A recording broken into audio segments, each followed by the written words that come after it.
kuvuna maji yale ya mvua ambayo yakizidi yanaenda baharini, ambapo wakati wa kiangazi tunalia pia hatuna maji, lakini maji mengi yanaenda baharini. Kwa njia ya kuvuna maji ni njia inayosisitizwa ili kujihakikishia tuseme water security, kujihakikishia uwepo wa maji wakati tunayataka.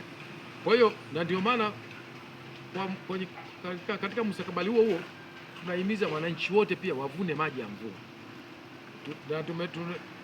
Tunao mwongozo maalum saa hizi ambao tunaomba wenzetu wa halmashauri kupitia sheria ndogo ndogo kwenye zile wanapotoa vibali vya ujenzi uwepo na ulazima wa kuweka kipengele cha kuweka muundombinu wa kuvuna maji ya mvua, kwa sababu hapo maji yote ya mvua tukiyavuna pia kwenye manyumba yetu tutapunguza sana maji yanayoenda baharini bila ya kutumika, lakini tutapunguza uhaba wa maji kwa matumizi mbalimbali. Kwa hiyo wakati mwingine tutapunguza pressure hii tunayosema, wakati mwingine MUWASA leo hakuna maji, tunahangaika wote. Kuna matumizi mengine ambayo hayahitaji ubora wa maji yale ya MUWASA. MUWASA anatengeneza maji kwa ajili ya maji ya kunywa, lakini yale ndio tunatumia kwa ajili ya bustani. Kumbe yale ingeweza kutumia maji yale tuliyovuna ya mvua. Kwa hiyo tuhamasishane pia sisi wananchi kuvuna maji ya mvua, kuweka miundombinu ya kuvuna maji ya mvua. Wengine tumeweka kabisa gata, maji yale tunakusanya lakini tunaacha yanapotea. Tuweke utaratibu wa kuvuna maji ya mvua ili kupunguza kukabiliana na upungufu wa maji hasa kwenye nyakati za ukame na kiangazi. Kati ya kazi zetu hiyo inaendana na kazi yetu ya 4. Tunasema kujenga miundombinu ya maji ili kuimarisha upatikanaji wa maji. Kazi hii tunatekeleza kwa kujenga mabwawa kwa sababu. Sasa tulikuwa tumepitia na wataalamu wengi kubainisha baadhi ya maeneo ambayo yanafaa kujenga mabwawa. Kwa mfano kwenye database yetu sasa tuna maeneo karibu 16 yapo kwenye maeneo mbalimbali ya maji ambayo yangefaa kujenga mabwawa. Sasa haya tumeyabaini, lakini baadaye yanatakiwa yaandikiwe maandiko ya miradi na kuomba fedha serikalini. Lakini pia tunaendelea na kazi ya ukarabati wa mabwawa yaliyopo au miundombinu ya kuvunia maji iliyopo. Na kama tulivyoeleza, kwa mfano sisi serikali ilituamini tukakarabati bwawa Horohoro, na hivi tunavyoongea tumetoka kukamilisha ukarabati au ujenzi upya, kwa sababu ile bwawa lenyewe lilishapasuka lote, wa bwawa lililopo Langai, kijiji cha Langai, wilaya ya Simanjiro, ambapo sasa hizi tumemaliza na linatumika.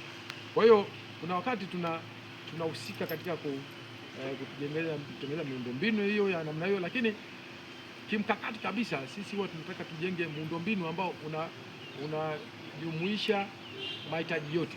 Kama eneo hilo lina ufugaji, kama eneo linafaa kuzalisha umeme, yani tujenge bwawa kubwa kama unavyoona la Nyumba ya Mungu, ambalo tukishalijenga manufaa yake yanaendea watu wengi. Haliwi tu kwa ajili ya umwagiliaji, hawi tu kwa ajili ya maji ya kunywa, inakuja kwa matumizi yote. Sasa bwawa la namna hiyo linahitaji tupate eneo kubwa la kutosha lenye nafasi za namna hiyo. Tunaendelea kubaini kwa sasa, maeneo tuliyobaini ni hali ya kujenga mabwawa madogo madogo, kwa sababu ni maeneo ambayo yanapakana na vijiji na miji ambayo imeshaendelea. Engineer Hosea Obedi Mole, ni natokea Mohamed Enterprises kwenye shamba la Mkonge, Tanga. Siku ya leo tumekuwa na kikao kizuri hapa bonde la Pangani, na kikubwa zaidi tumejifunza kuhusiana na standardi za kutiririsha maji taka katika vyanzo vya maji, ambapo ni msingi mkubwa sana katika kuhakikisha kwamba maji yetu yanakuwa salama, yaweze kutumika katika matumizi mbalimbali ya kibinadamu. Kwa hiyo kupitia semina ya leo ama kikao cha leo tumeweza kujifunza kuhusiana na zile parameter ambazo ni za muhimu sana za kuhakikisha kwamba maji yetu yanakuwa salama, kwa sababu maji mengi ambayo tunazalisha kama maji taka hatuwezi kukaa nayo, ni lazima tuyamwage.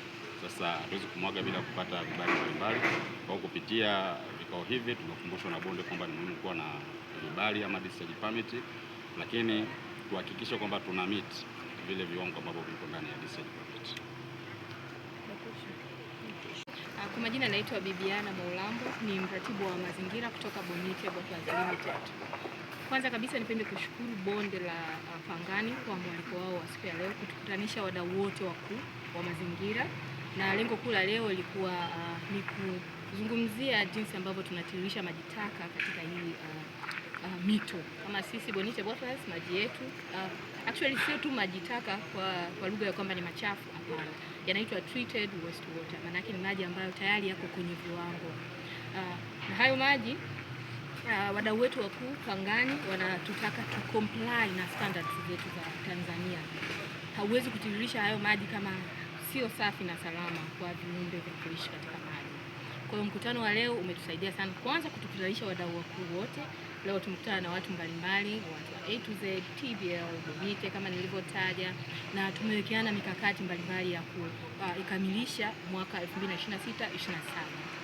Basi niendelee kutoa shukrani na kuahidi kwamba Bonite Bottlers itaendelea kucomply 100%.